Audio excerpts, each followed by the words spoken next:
sobre política internacional. Vamos a aprovechar para hacerle algunas preguntas sobre la Alianza del Pacífico y luego ampliar la mirada a la configuración política tanto en la región como en Europa. Hola Pedro, gracias por estar acá. Te queríamos preguntar sobre el proyecto estratégico de la Alianza del Pacífico, ya que ayer tuvo lugar la cumbre y fue la primera vez que la Argentina se acerca como miembro observador de ese espacio. En realidad la Alianza del Pacífico nació en el 2011 como una iniciativa de Alan García para contrarrestar el crecimiento de Mercosur, la ampliación de Mercosur, Venezuela, Bolivia, especialmente de una corriente progresista que logró un avance muy importante en estos últimos 15 años, especialmente con la creación de UNASUR y de la CELAC. La Alianza del Pacífico parece ofrecer mucho, en realidad no ofrece nada novedoso. Estamos hablando de 4 países, Chile, Perú, Colombia, México, que plantean liberalización del comercio e inversiones muy en abstracto. De hecho, el documento firmado por los 4 presidentes que hemos publicado en Nodal también, en el portal de noticias que yo dirijo sobre América Latina y el Caribe, muestra que no hay nada nuevo para ofrecer. Entonces, ¿para qué existe? Yo creo que tiene un objetivo político. Si uno piensa que la Alianza del Pacífico puede ser un puente para la integración con algunos países asiáticos, me parece que está equivocado. Ningún país de América Latina necesita hoy la Alianza del Pacífico para acercarse a China. De hecho, Brasil ya ha convertido a China en su principal socio comercial. Por lo tanto, no necesita la Alianza del Pacífico para tener relación comercial con China. Si uno piensa que la Alianza del Pacífico puede ofrecer un mayor vínculo con Corea del Sur, con Tailandia, con Singapur, con Laos, con Camboya, esto también es parte de una ilusión. No es lo que se plantea la Alianza del Pacífico. Entonces, ¿qué es lo que plantea? Un acuerdo comercial entre sus 4 países. Pero si uno mira los documentos, no ofrece tampoco ni nada novedoso ni nada superador. Creo que la visita del presidente Mauricio Macri a Chile para sumarse como observador en un primer momento de la Alianza del Pacífico tiene un gesto político. Tiene el mismo gesto político que lo tenía la creación de la Alianza del Pacífico. Contrarrestar la influencia de UNASUR, debilitar al Mercosur. La Argentina hoy por hoy no contempla la salida de Mercosur, Brasil tampoco, pero cambiar el eje de la política regional en vez de una integración en base a políticas y un pensamiento post-neoliberal, si se puede decir eso, a una integración que sea una continuidad de lo que fue el ALCA en su momento, una gran área de libre comercio de las Américas, que tenga como base principal a los Estados Unidos. La Alianza del Pacífico no tiene a Estados Unidos como su miembro, no aparece en las fotos, pero ideológicamente es una continuidad de lo que fue el consenso de Washington o de lo que fue el gran proyecto de Estados Unidos para la región, que fue el ALCA. Bien, justo esto último que nombrás era sobre lo que quería avanzar, tiene que ver con el lugar que está ocupando Estados Unidos. ¿Por qué Estados Unidos no se hace cargo y se vuelve un miembro pleno en su presencia ahí con la Alianza del Pacífico? Y si bien entonces no está participando como miembro pleno, ¿cuál es el entretejido de atrás? ¿Qué es lo que está digitando? ¿Qué lugar ocupa fuertemente en la alianza? Yo creo que Estados Unidos en la cumbre de las Américas en Mar del Plata en el 2005 tuvo varios problemas. En primer lugar, que ahí fracasó en su intento de consolidar aquello que parecía inevitable, que era el ALCA. Documentos que circularon en secreto mostraban claramente, en la década del 90 principalmente, que el ALCA era el gran proyecto regional de Estados Unidos para la región. Al fracasar, yo creo que Estados Unidos se queda sin una estrategia para toda la región. Entonces lo que tiene que tratar de hacer es continuar con tratados libres de comercio bilaterales con los países por separado, Colombia, Perú, con los países con los cuales tiene afinidad, consolidar el vínculo con México, que ya era parte del Tratado de Libre Comercio entre Estados Unidos, Canadá y México, NAFTA por sus siglas en inglés, y tratar de buscar la creación de organismos regionales que respondan a los intereses de los Estados Unidos, aunque Estados Unidos no aparezca directamente involucrado. El ALCA fracasa, entre otras cosas, porque se vio claramente que era el gran proyecto de los Estados Unidos. Entonces, al presentarse la Alianza del Pacífico como un proyecto regional donde no está Estados Unidos, no provoca una irritación o una respuesta contundente en contra por considerar que está Estados Unidos detrás. Estados Unidos no aparece en la foto, no aparece en los documentos, no aparece como parte de la Alianza del Pacífico, pero ideológicamente está en sintonía. Para seguir en esta línea, corriéndonos un poco de la Alianza del Pacífico, pero para seguir pensando lo que está pasando en nuestra región, consultarte cuál es tu lectura sobre el fortalecimiento de la derecha que está viviéndose en Latinoamérica. ¿Qué factores crees que operan y operaron para ese fortalecimiento? Y si hay algunos factores que estuvieron en juego en lo que fueron los gobiernos progresistas que ayudaron de alguna manera a este fortalecimiento. Pregunta compleja y con muchas respuestas. A mí me gusta la definición del economista español Alfredo Serrano Mansilla, que dice que hay un continente en disputa y que está en sintonía también con lo que dice el presidente de Ecuador, Rafael Correa, que hay una restauración conservadora. Estos últimos 15 años en la región tuvieron una novedad.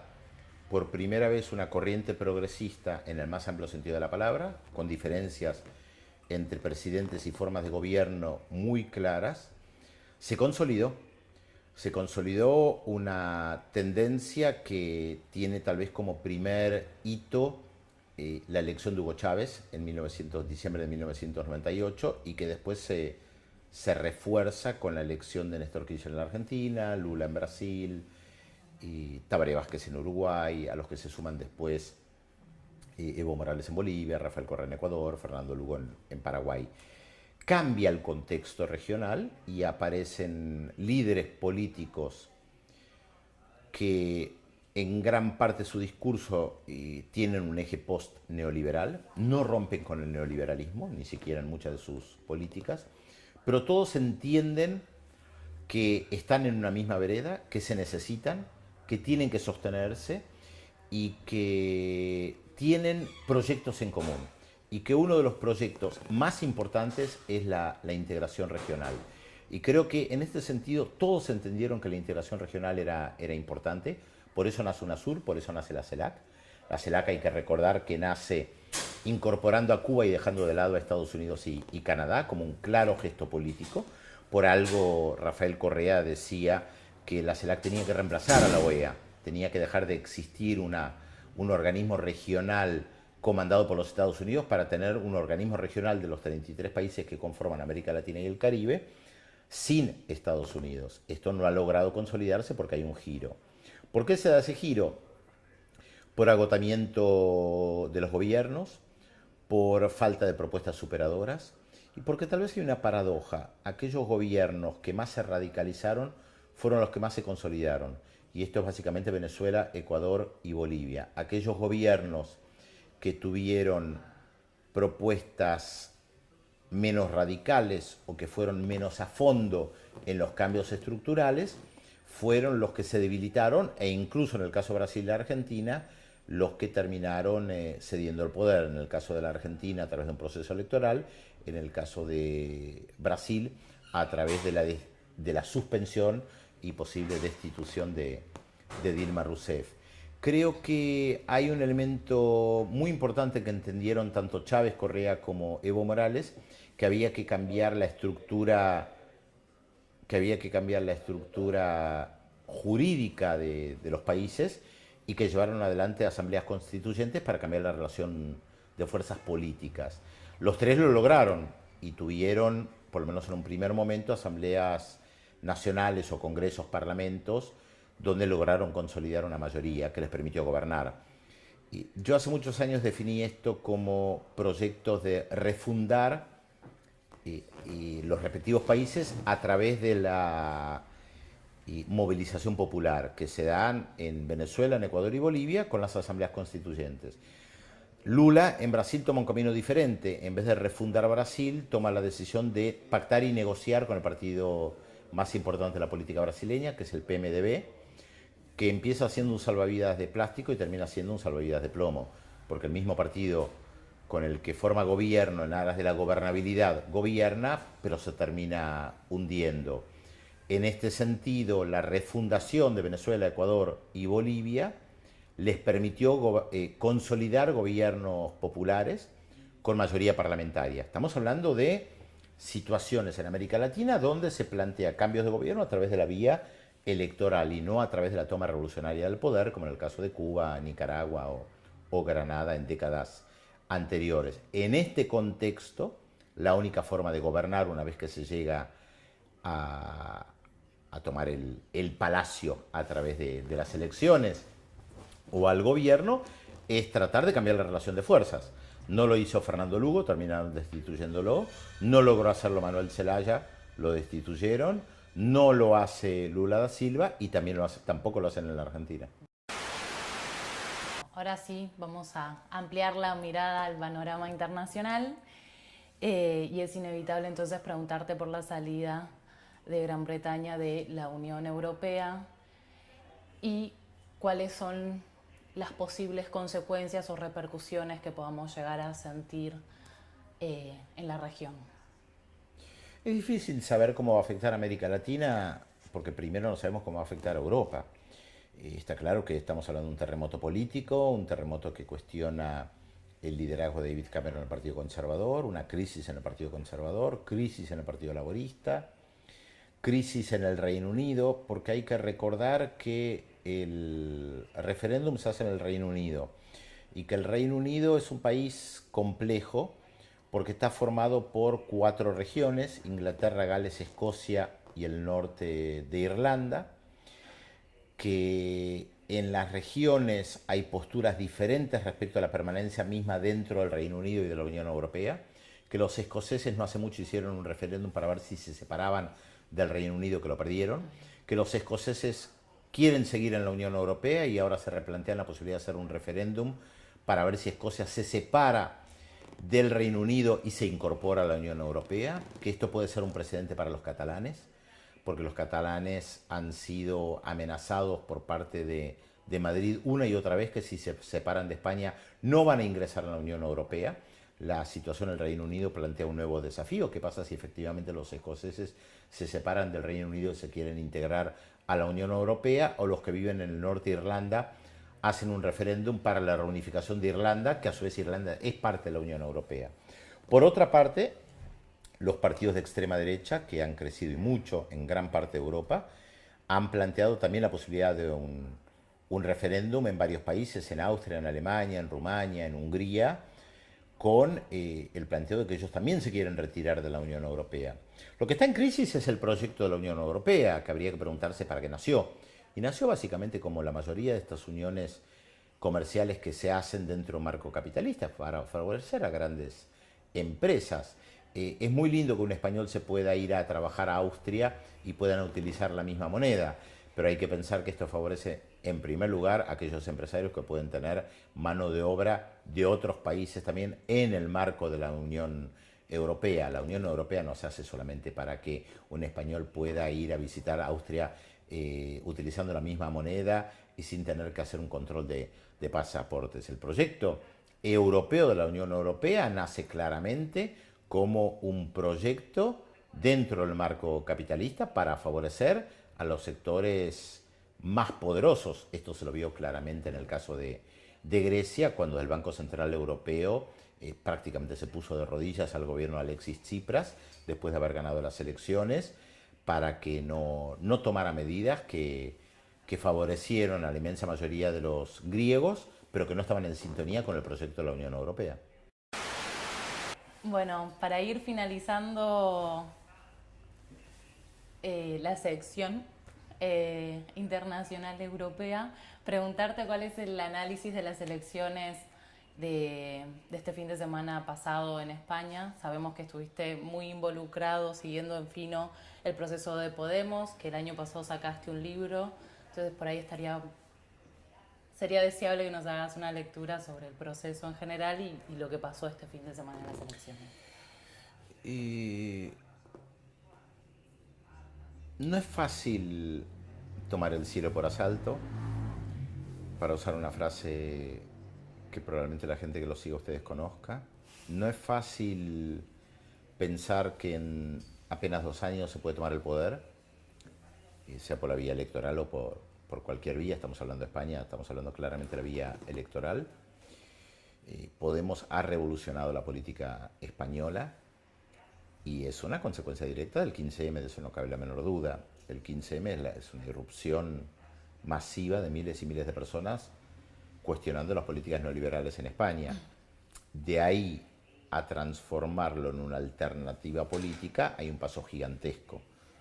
Yo creo que el gran mérito de los dirigentes de Podemos ha sido leer lo que pasó en España en el 15M y darle un marco político a esa protesta. Por otra parte, creo que han tenido una votación extraordinaria el año pasado en las municipales, han tenido una votación extraordinaria en las elecciones del año pasado a las Cortes Generales, como llaman ellos al Parlamento, y se han consolidado como tercera fuerza política en un país que estaba acostumbrado al bipartidismo. Gobernaba el Partido Popular y gobernaba el PSOE con o sin alianzas.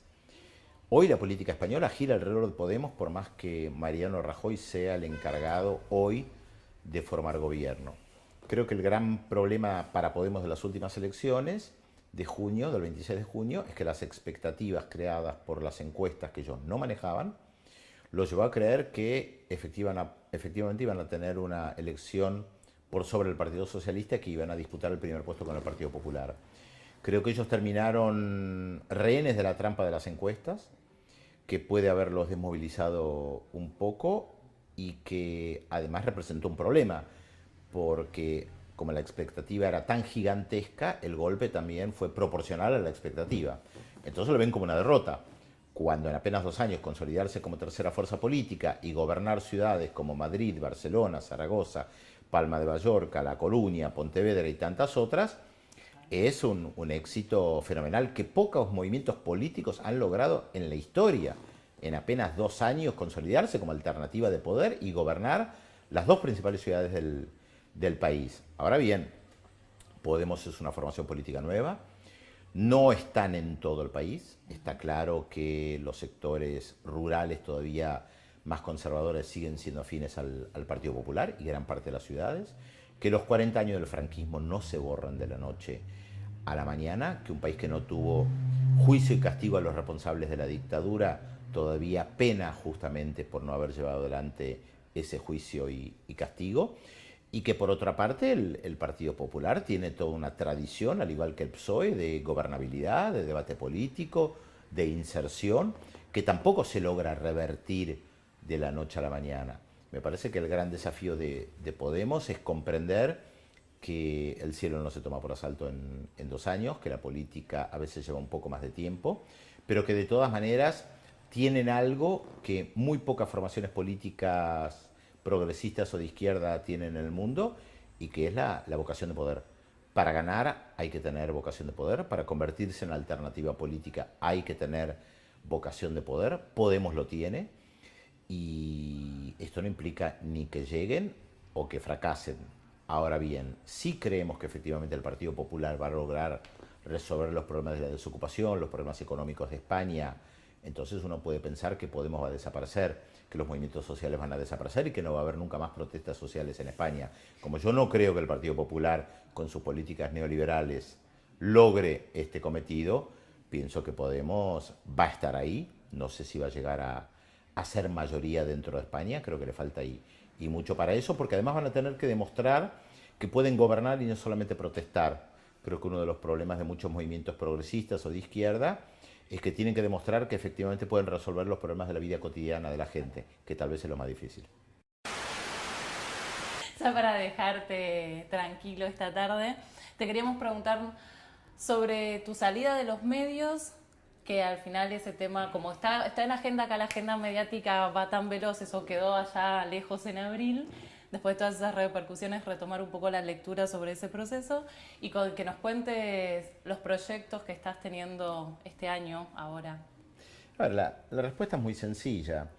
Yo tenía contrato hasta diciembre de 2016 y en abril me dijeron que yo no iba a estar más en el noticiero central de la televisión pública, donde yo estaba hace 12 años, consolidado. Las autoridades decidieron sacarme del noticiero central, decidieron sacarme también de Radio Nacional, donde yo estaba hace 10 años, y me ofrecieron de manera muy vaga estar en un programa internacional con otras características. Pero lo fundamental, cualquiera que conoce de legislación laboral sabe que si me sacan de mi principal fuente de trabajo, de hecho me están despidiendo. Por supuesto que no lo reconocieron y trataron de dibujarlo tratando de ofrecerme algo en nombre de la pluralidad, pero en realidad a mí se me aclaró el panorama cuando destituyeron o suspendieron a Dilma Rousseff en Brasil, porque yo venía insistiendo durante todo el año 2015 y en el año 2016, mientras yo estuve en el canal, de que querían derrocar a Dilma Rousseff. Cuando suspenden a Dilma Rousseff, a la media hora la Cancillería Argentina emite un comunicado avalando la destitución, la suspensión de Dilma Rousseff. Y ahí me cerró todo. O sea, no podían dejar en el canal público a alguien que hablara todas las noches diciendo que la derecha brasileña, con la cual este gobierno argentino tiene sintonía, busca derrocar a Dilma Rousseff, cuando el gobierno argentino lo que está haciendo es apoyando justamente la destitución de Dilma Rousseff. Y también me cierra cuando el gobierno argentino tiene un vínculo tan estrecho con el Partido Popular en España, y yo durante años insistí en que las políticas neoliberales en España habían provocado la desocupación de millones de personas, que cerca del 50% de los jóvenes no tuvieran trabajo, que se estaba destruyendo el tejido social. Entonces, tener a alguien en la televisión pública que hable y que diga lo opuesto de lo que dice el gobierno, más allá de las mentiras de pluralismo, está claro que no lo podían sostener. Y ahí me cerró todo.